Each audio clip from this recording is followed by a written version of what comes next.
So, your uncle. What's wrong with him? He's possessed. As in the devil? Something like that. He says a dark man is following him, watching him at all times. What do you make of it? It's nonsense, of course, but I'd be lying if I said it didn't bother me. You see, it runs in my family. Possession? No, detective. Deteriorating melancholy. Practically every member of the Hartwood family is driven mad before they grow old.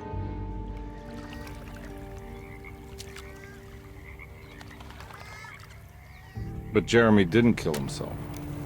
Is that why he's at your setup? Despite being convinced that he is truly possessed, he decided to put his last chips on Dr. Gray and his psychoanalysis, figuring he might stumble upon some cure.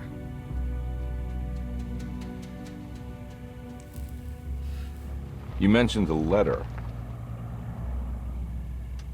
I received a disturbing letter from Jeremy accusing the staff and all the other patients of being involved in some cult. And now they are also out to get him. Could it be real? Or is it all just in his head? It's a story he tells himself, Mr. Karnbi.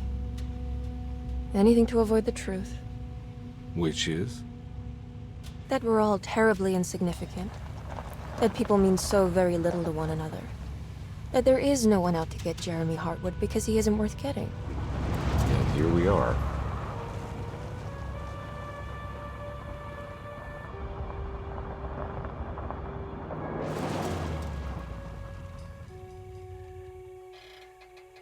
My uncle's not well, Mr. Karnbi.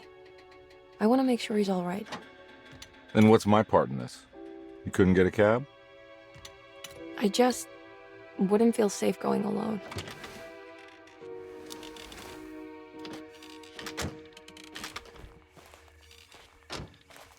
Did you bring a gun? Yeah. You think it'll actually come to that? No. But you might need to wave it around depending on how agreeable the staff will be. What exactly are we gonna do when we find Jeremy? I don't know. Let's just find him first.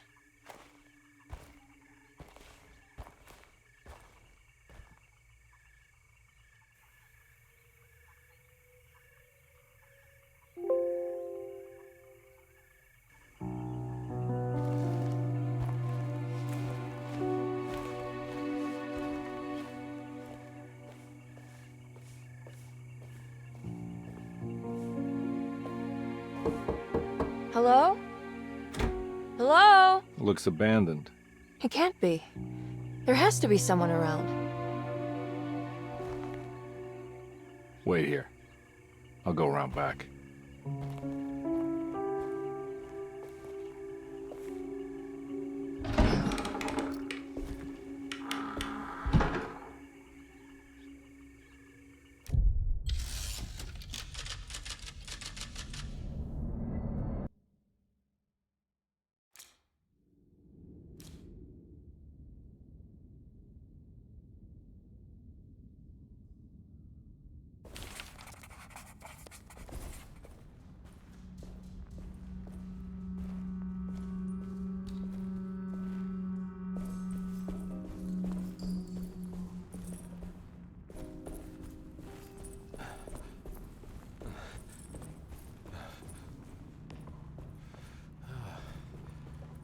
Now what do we got here?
Nah, I'm not getting in there.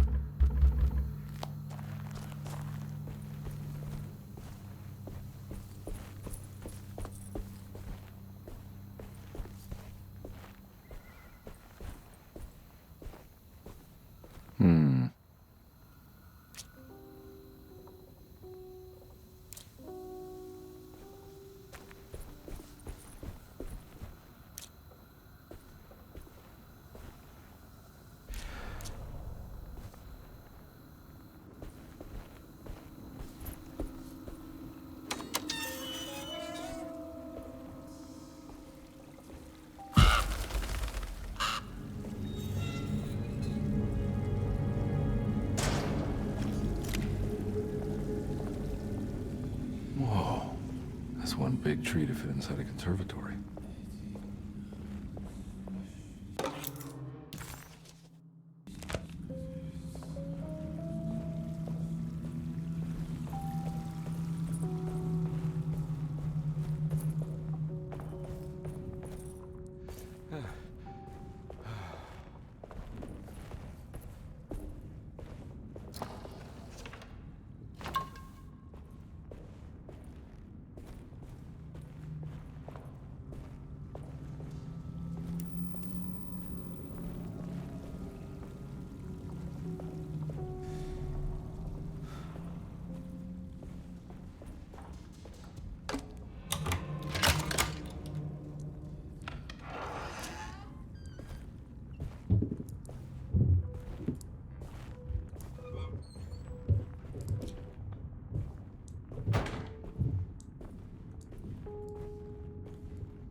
Don't mind if I do.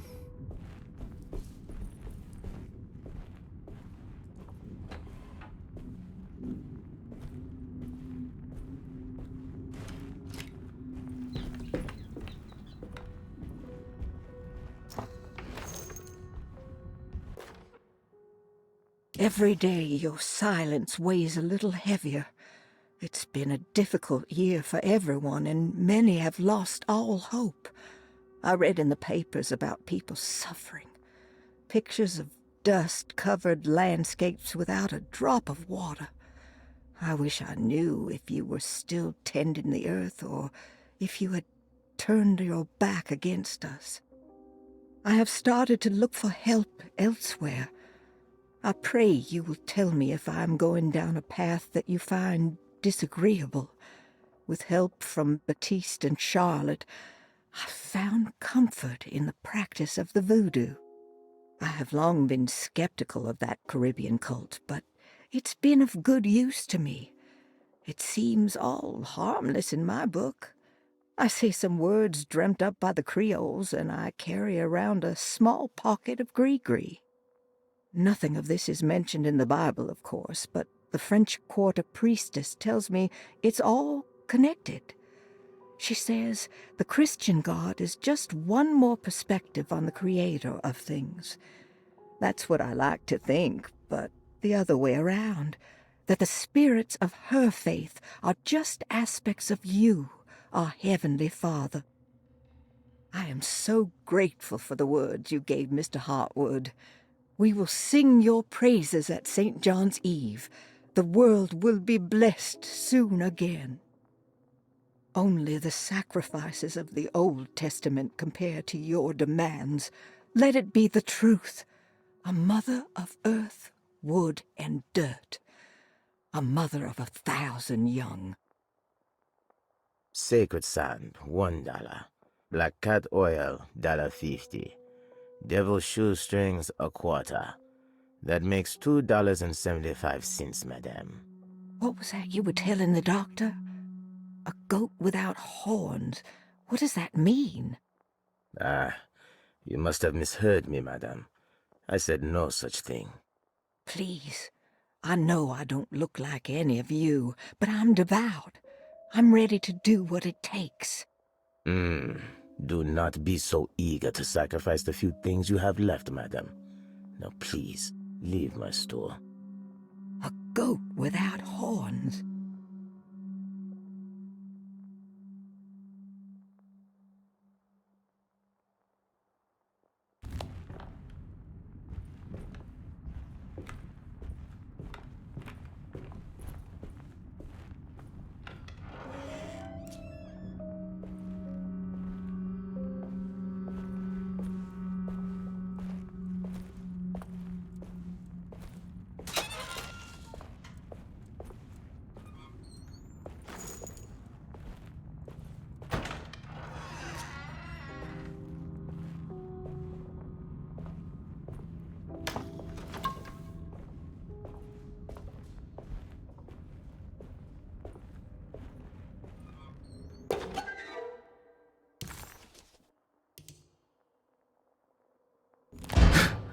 What was that?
I need the key. I need the key.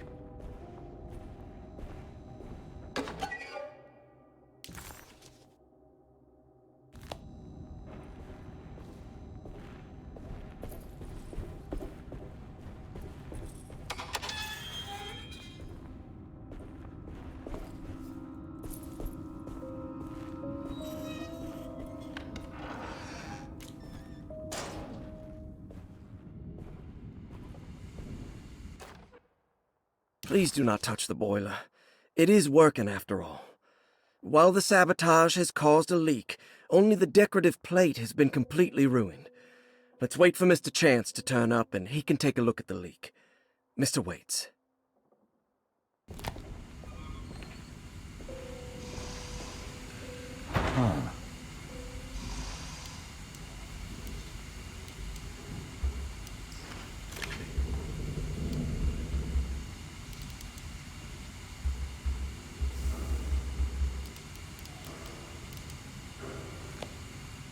That doesn't look safe.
I need the key.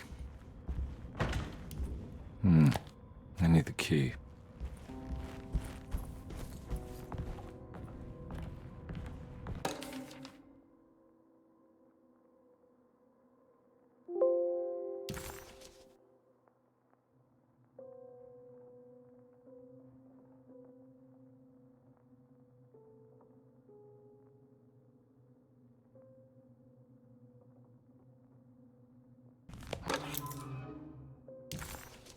Okay.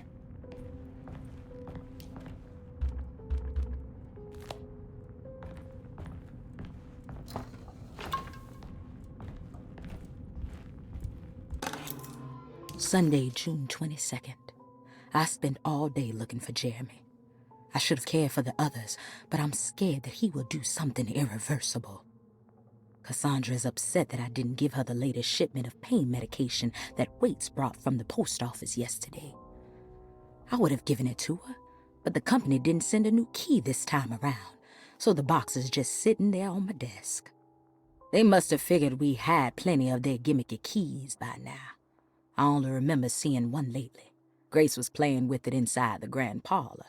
Unless it turns up by itself, it will have to wait. I have to figure out where Jeremy is. I think Jack knew something. That dog of his found a strange rot permeating the house. She's showing us, he said. Like those blots and streaks of fetid rot was talking to him.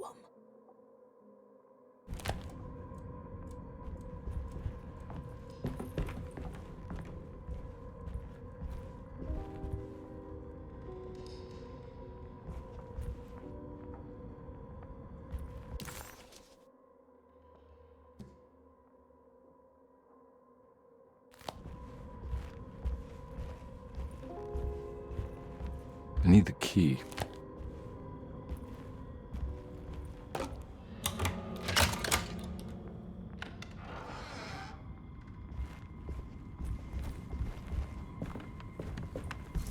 It's wedged shut.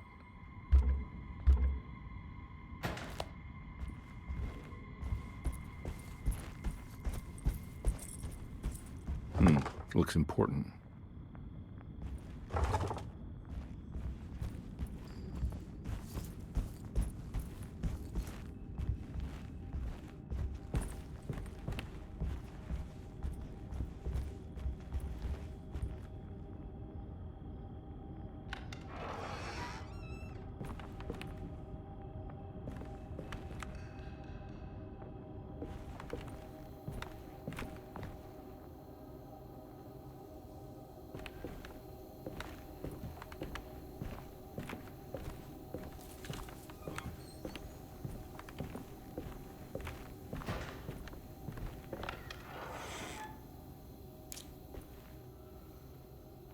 Oh.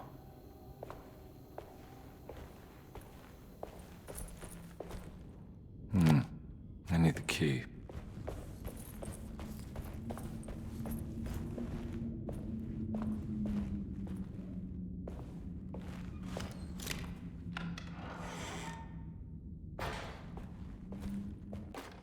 The Great Depression. President Hoover raises tariffs on over 20,000 imported goods in an act to protect American labor. Following the collapse of the Wall Street stock market on October 24 last year, American industry has suffered greatly. Thousands of companies have gone bankrupt and left a large part of the American workforce unemployed. In an attempt to turn the tide, the Smoot-Hawley Tariff Act has been signed by President Herbert Hoover. By regulating commerce with foreign countries, the government hopes to encourage the industries of the United States to compete with cheap foreign imports. Superstition on rise. New Orleans voodoo stores and spiritual mediums see increased profit during troubled times. While the market has faced hard times ever since Black Thursday of last year, voodoo doctors and snake charmers see significant rise in number of customers. With the coming Eve of St. John on the 23rd, the police expect increased cult activity around Bayou St. John, the southern shore of Lake Pontchartrain. Voodoo rituals in that area on the Eve of St. John have a long tradition reaching back to the first snake worshippers brought as slaves from West Africa. During the 19th century, its practice was popularized by the legendary Marie Laveau, and has since been embraced by many of the Creoles and a surviving aristocracy of the French Quarter. Author seeks asylum. Rumors regarding author Cassandra Beauregard making Derceto her home verified. Derceto Hospital is an old plantation building on the eastern shores of Lake Pontchartrain. While often considered an asylum for the insane, residing Dr. Elmore Lee Gray prefers to think of it as a convalescent home, a place where you can go to rest. The patient list is kept secret, but thought to include many of the black sheep of wealthy families, because at Derceto, treatment does not come for free. Local author Cassandra Beauregard has now been confirmed by her own admission. She's been lauded as a powerful Creole voice and written many successful books. Lately it was reported from Hollywood that she has finished a moving picture manuscript titled Slaughter Gulch. That film is set to hit the theaters next year. The Great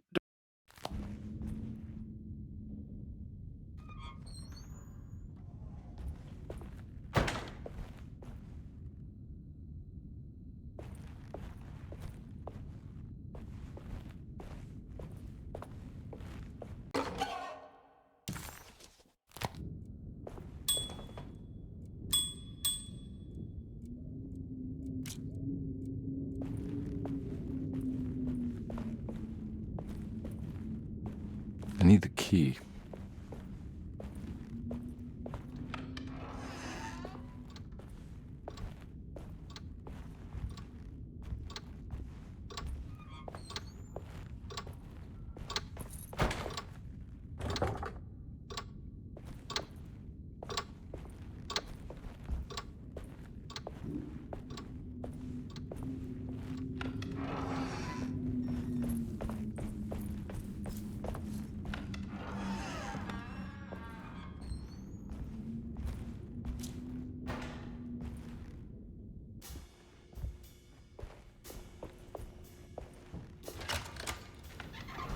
Thanks. What are you doing? Who are you? Whoa, pardon me, excuse me. My name is Edward Karnbi, private investigator. I hope you don't mind we let ourselves inside. I do mind. This is private property. You can't just barge in here. I'm sorry about all this, but I'm looking for my uncle. It's urgent, and no one was answering the door. We can't hear you knocking anymore. None of us can. Who is your uncle, darling? Jeremy. Am I right? She has that Hartwood gloom, doesn't she? That's right. I'm Emily Hartwood. I just came to make sure my uncle is all right. Well, he is unavailable right now. You will have to come back another day. Unavailable how? Is he sleeping? We can wait. He's lost. Don't I know you from somewhere? Who's your man again, Miss Hartwood? My name's Edward Karnbi, private investigator. Splendid. Enough! All of you! Get back to your rooms! McCarthy, keep your eyes on the child. And you two, please leave immediately. Look, we're not here to cause any trouble. Just let us see the old man, satisfy the curiosity of my client here, and we'll be off. Jeremy has gone missing. There's no need to worry, but it might be some time before he turns up. The whole staff is looking for him. What? He ran off? I don't have time for any of this. Please, come back tomorrow. All right, in that case, we'll just wait in his room. You don't mind, do you? It's upstairs, right? Wait, you can't. Don't worry, we'll be discreet. In the corridor. It's the first door on your left. I'll tell Dr. Gray you're here. Excellent. Thank you, madam.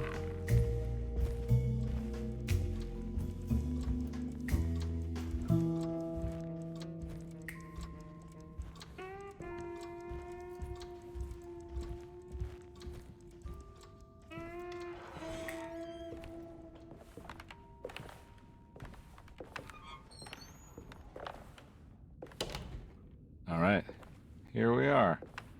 Let's look around. See if we can dig up any clues.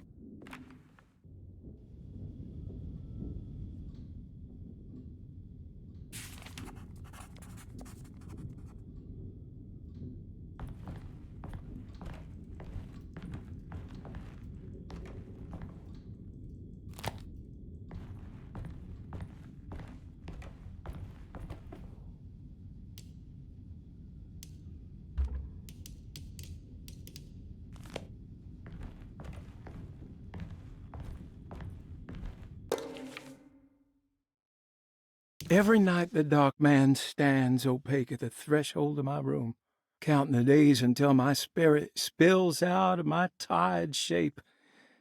Only his pallid mask shelters my remaining sanity. Staring directly into the face of that demonic sultan would surely sunder time itself.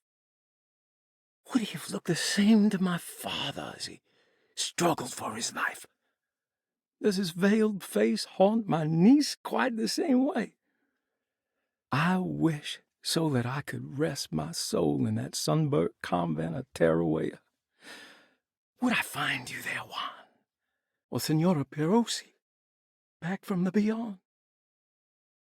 Every night I hide from him, moving from one misshapen memory to another. Scenes conjured out of fantasy and delirium. Places I struggle to even paint. I wish I understood your death, Signora. Is there anything I could do for you but bury you in that bleak necropolis? That triumphant chapel rising above the ledges and the oven vaults shall be your sepulchre, where you may rest, and I shall weep.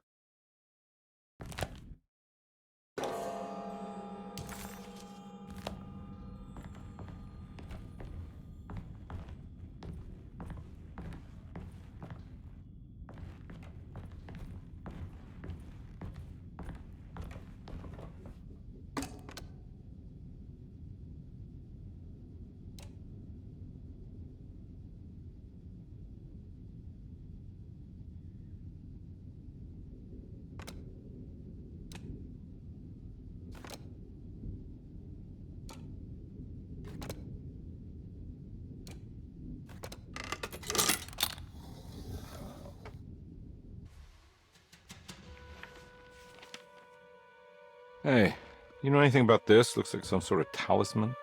No, I don't. Oh, help me out here, will you?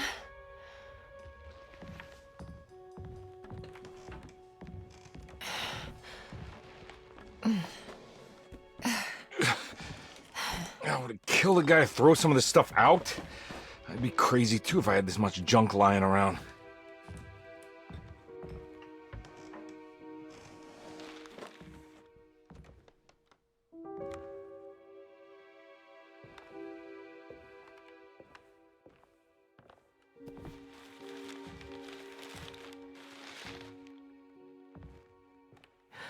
Oh, wow.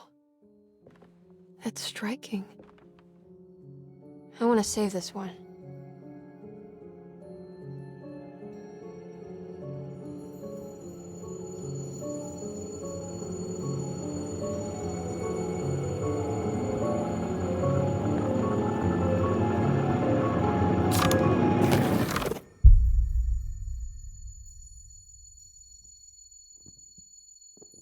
All right, come on.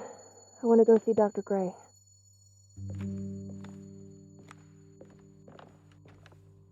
Come on, let's go. Yeah, I'm coming.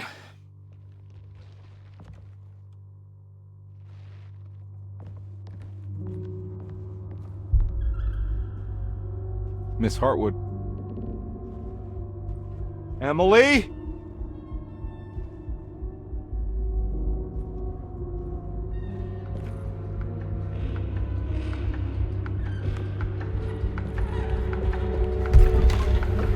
What the hell is going on? Where am I?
Ah!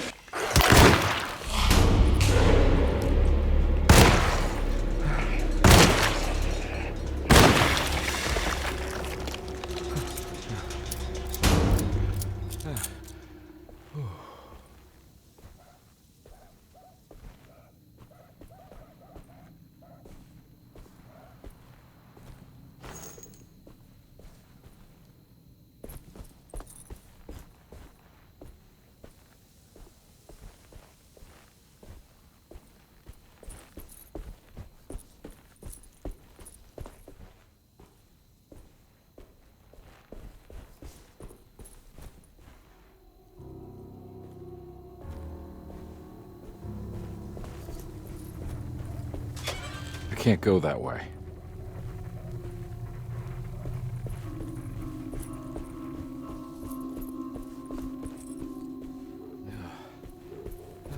What the hell is going on?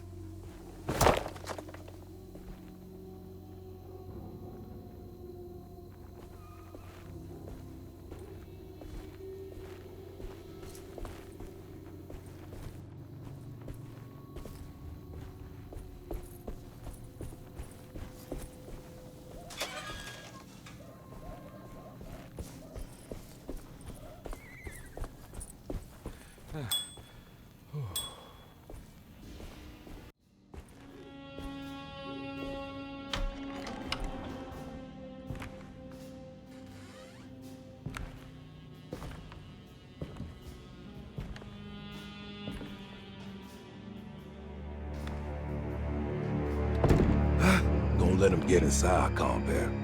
They're not the good kind. Are you... Is this your store? There are no owners here. We both strangers in Jeremy's story. Jeremy did this. How? The pact with the dog man. Jeremy warned us, but we didn't think much of it.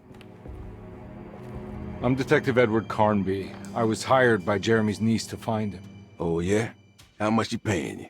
$150. She's sure getting her money's worth tonight. Are you a thinking man, compare? No, not if I can help it. You know, I think Jeremy's hiding in a way we can't find him. He has this juju necklace that guides him. The talisman? That's right. It's some magic charm he got from Miss Jackson down the street. The voodoo priestess? You know surprising things, compare. Yeah, the Mama Loa. Here, take the key.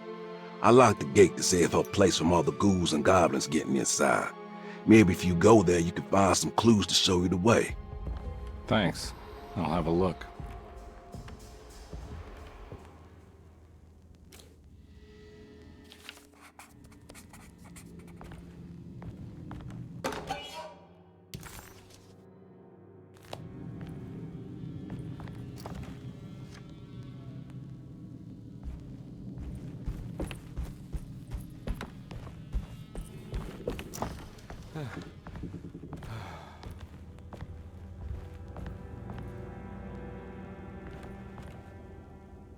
You want to come along? Nah, I'm gonna stay here for a while.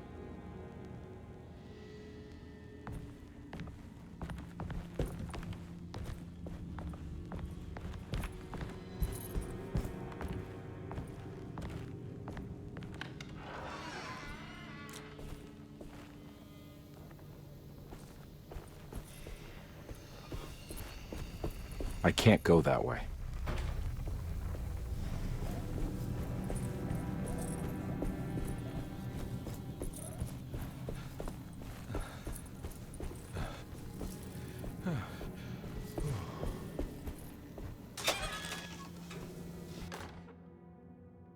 Okay.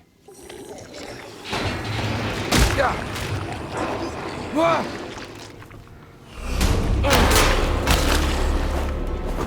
Oh!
I recognize this place. It's Miss Jackson's seance parlor. Let's see if she's got any information on Jeremy's talisman.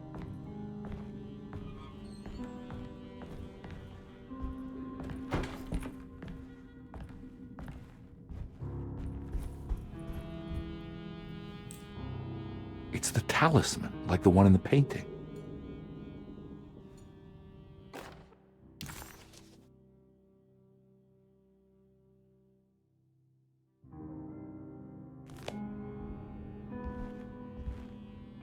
I think it's meant for the talisman.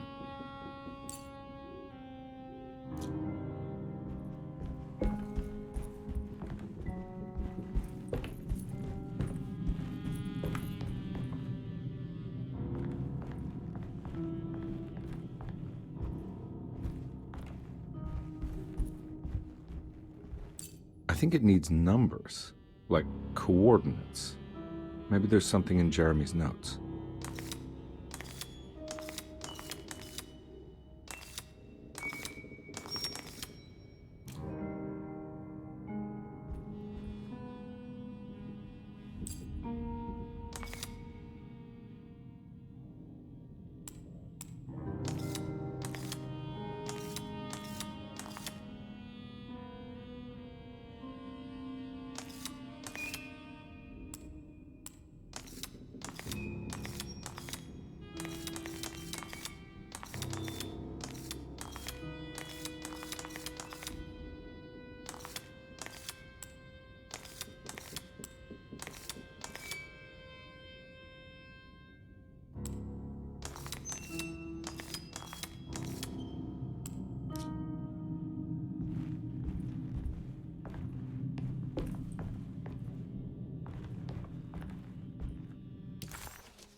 It's showing something.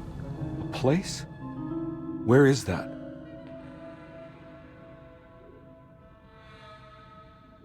Huh.